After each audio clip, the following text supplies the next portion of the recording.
अरे चारों ओर हल्ला करे छोड़ा तो गला रहे छोटे एगो गलती जे किया।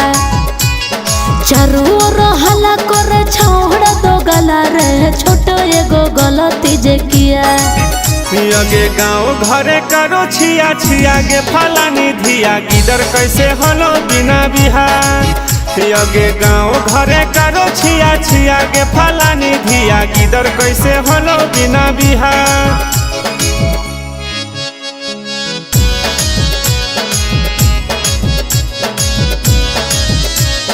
गिदर कैसे हलो बिना बिहार।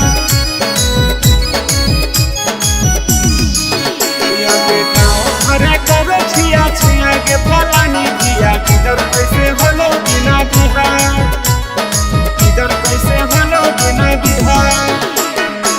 ढेर दिन से लिए दिए छेलो रे पता ना छोड़ा कैसे रही गेलो रे।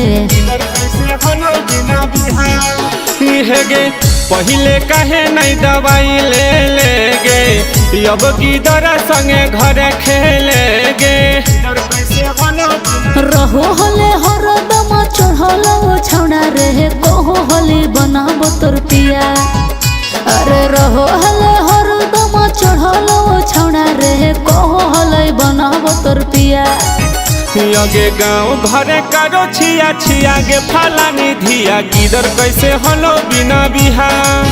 यगे गाँव घरे करो छिया छिया गे फलानी धिया गिदर कैसे हलो बिना बिहार।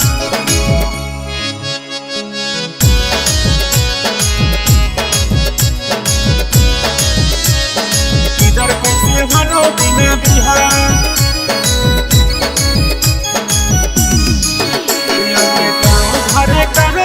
छिया के फलानी धिया गिदर कैसे हलो बिना बिहार। गिदर कैसे हलो बिना बिहार। हेरे हमारो मन हलै पूरा गद गद रे तोहरा काहे छौड़ा हो दर्द रे। गिदर कैसे हलो बिना बिहार। गे पूरा गाँव बात चलो तोरे बारे कैसे हलो छौड़ी गे कुवारे। हेरे भाई जी निरंजन सुने हमरो बतिया रे तोर काहे फटो हो छतिया। हेरे भाई जी निरंजन सुने हमरो बतिया रे तोर काहे फटो हो छतिया। यगे गाँव घरे करो छिया छिया गे फलानी धिया गिदर कैसे हलो बिना बिहार।